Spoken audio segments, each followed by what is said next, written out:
finished it. It was amazing. I made Cena watch it because it was amazing. It wasn't what I expected. It was more than what I expected, and she delivered. Okay, we're talking power. We're talking I wish you would. We're talking all of the depth that you expect. She matched David Oyelowo, who is world class. This woman took the screen over. Her name is Lauren E. Banks, and we're talking about Lawmen, Bass Reeves, Jenny Reeves. Welcome to the Karen Hunter Show. Hello. Hi, Karen. Thank you for having me. Hi, Tina. Hi. Thanks for coming. So, I saw you went to Howard. So the first question I asked you off mic is, did you take any classes with Dr. Greg Carr?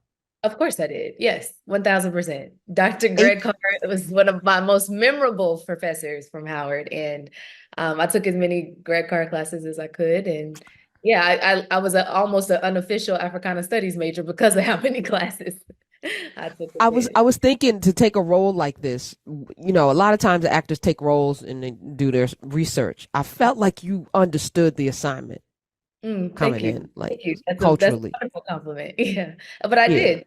I was in service of Jenny Reeves. I was in service of this story that has not been told for so long. I was in service of this era in American history that, we don't see a lot of images of. We see a lot of the emancipation, not the emancipation, but the enslavement. We see a lot of the civil rights movement, but Reconstruction era, where there was so much promise and there was so much collaboration across cultures, across ethnicities, where there was so much possibility and really strong forward movement as soon as that declaration was signed for us in terms of legislation and everything. I was just so happy to celebrate that time, and so yeah, I had to give it everything I had to play Jenny. There were two things that struck me. The first opening, the first episode, I Mhm. was under the impression, because when I think about Bass Reeves, a Lone Ranger, I have like a cursory understanding. It Mhm. didn't dawn on me that he would be fighting on the other side. Yeah, yeah, yeah, So I was yeah. like, "What? Wait a minute.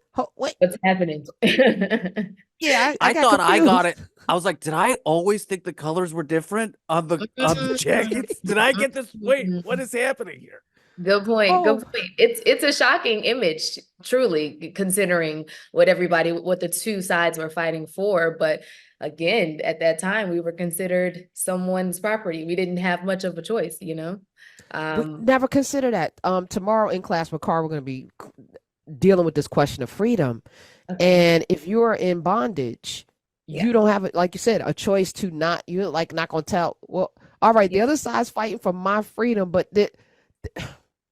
It just puts you right immediately into how complex and truly mentally jarring and binding that system was, right? Like to fight for your ability to stay enslaved, like, on the side of that is wild. To fight the people that are hoping to bring you out of it. the other crazy thing was that just years after bondage, branding, beatings, you're raising children that have no, it's almost like, I see this happen in cycles. People that went through civil rights, they raised children that they didn't want them to have anything to do with, the the disrespect of the civil rights era. So you raise your children with no understanding of that. So you Right. have children, and your daughter is like, little white girl, you're gonna have to move. I was like, Yeah. Lord have mercy. They didn't teach Like, her oh. about the white people. They didn't teach her, because y'all are in an isolated situation where you're just yourself, and she sees her father's a badass, her mom's a badass. Yeah, and she has freedom, and she has, she's educated. No one tells her it's illegal to learn. Like, no one tells her it's illegal to be her or to wear her hair out. Like all of these freedoms that her mother genuinely didn't have or grow up with. Yeah, it's a beautiful thing, and it's a complex thing, and then Jenny has the responsibility of contextualizing that for Sally, which Demi Singleton plays so beautifully. Oh my God. Yeah, Yeah. the acting in here was stunning. Cena Gasnavi is L- here. Go ahead. I'm sorry. I yeah, was just Lauren, did you? introducing you. It was clear you have so much knowledge of the history around this time. what was your process in being in service to this character a little bit? What academically got you there, and what kind of creatively and emotionally got you there?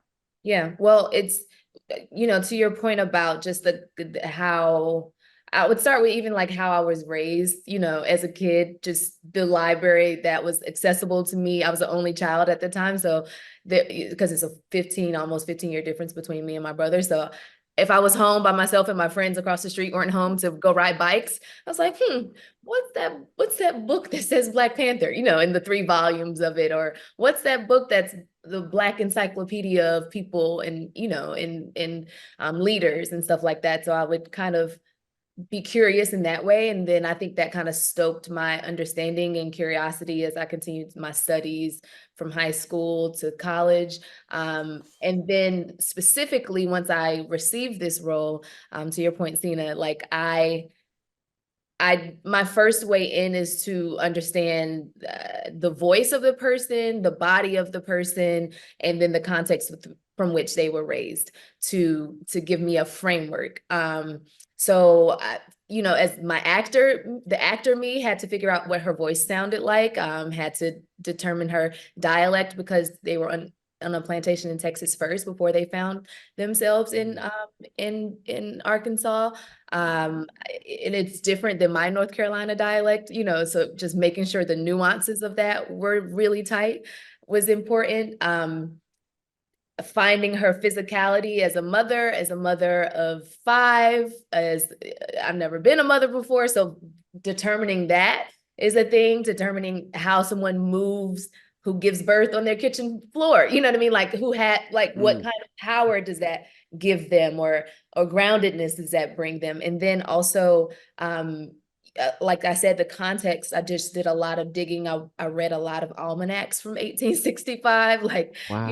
just kind of what were on the minds of the people who were working the land, who were establishing life in this time period. So from that to spending time on the land, unplugging from my cellular devices and computers as much as possible, like all those things came into play to find myself mind, body, and spirit in Jenny, if that makes sense.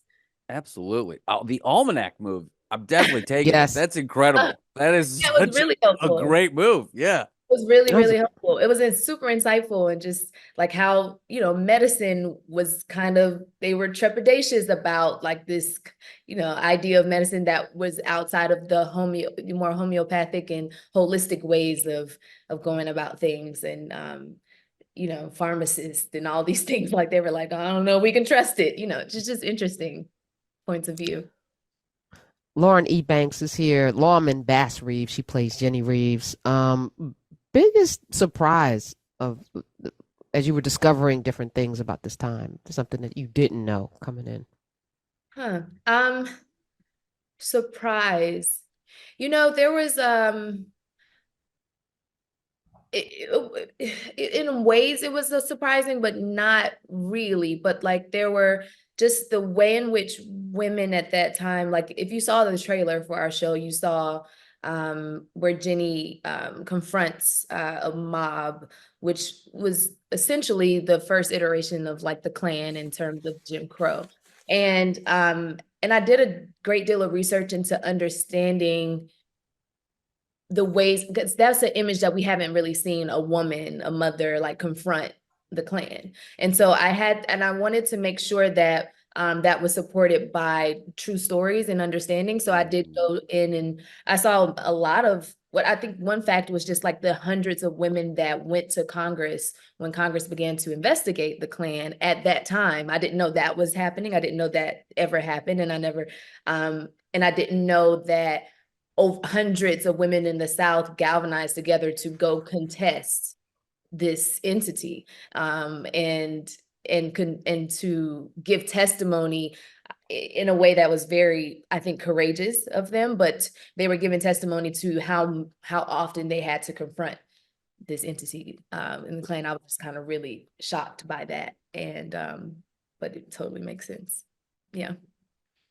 I love it. Can you talk to me a little bit about the set experience of doing a show like this, the cultural kind of tension between white and black characters. How do you guys work with each other? Like, I just think when they call cut, you're still feeling the character a little bit. Sure. And there's this white guy, he's saying stuff, and then you're just sitting there like, do you guys go to the coffee machine afterwards? Be like, that was a little wild. I mean, how does that take us there? There's part of that. I mean, for that scene that I was just speaking to, there was I was actually so thankful for how loving that crew was in comparison to, you know, the danger that we were both putting our minds and bodies into to have confrontation. But on top of that, just there are moments where even, you know, even something as simple as me reprimanding Sally for something she did, you know, there's a real tension that comes with you cannot go and talk to a white girl like that. Are you out of your mind? Like, you're not above a whooping. And then call cut, and then she immediately starts bursting out in laughter because she's like, oh my God, Lauren. She was like, she called me Lolo. She was like, I was so like afraid of you for real. You know, like that was sweet and stuff, you know what I mean? And hilarious and fun. But we did a good deal of like taking care of each other. And then there are other moments where we were genuinely on a plantation where people genuinely were enslaved once upon a time. And then there's just like not much to talk about. Like, you know what I mean? You just kind of do the work is to show up, to be present, and to be present in that energy. You know what I mean? Just and give honor and reverence to what we're doing, which is in service of what was. And I think this is an important point. Is it an intentional move by the director or the producer to create that environment for the actors? Because I think that should be communicated to the audience. People should know that there is a lot more sensitivity that is being led by directors and producers, right? When it comes to 100%. I think we all have all of the storytellers on set have a responsibility to holding that space. Even just, even not just, but even the camera operators, the sound guys like that are holding the boom. Like if we call cut and they just start talking about the football game or, you know, something like that, totally takes us out. You know, so everybody has a responsibility to holding the space and allowing it to be that and setting the tone, really is what it is, setting the tone. With less than 2 minutes, Lauren E. Banks, what can we learn from Lawmen Bass Reeves, your character, the whole series? And will there be a season 2 really quickly? There should be, but there could be. It could be. 7.5 million people loved it. You know, yeah, it could be. Definitely. What can we glean from then that can help us get through where we are now? Because I feel like, as Dr. Carr says, history rhymes. It may not repeat, but it rhymes. Definitely. History, you know, it's not, it evolves in a spiral, as I've heard one say, where it kind of comes around the same shape, but not quite in the same path. And I think there's a lot to learn from what we saw in this show, all the good and the bad, but I think primarily it's how this family worked together to create something so noteworthy that here we are so many years later still delving into the subject matter and the greatness that came of the accomplishment of Bass Reeves. That wasn't a singular thing. He had a family, he had a wonderful partner, he had loving children, he had something to work for and to build with. But then you look at the broader content of that, and you look at a Judge Parker, and you look at the other people who were in places of privilege, but they recognize how they could lend their privilege to creating a better landscape for what law enforcement looked like at that time. So I think, you know, all the things is a matter of optimism, and it's a matter of courage. Yeah. Lauren E. Banks, thank you for being here. Thank you for playing Jenny. Thank you for being a part of this family. Appreciate you. Thank you. Thank you so much for having me, guys.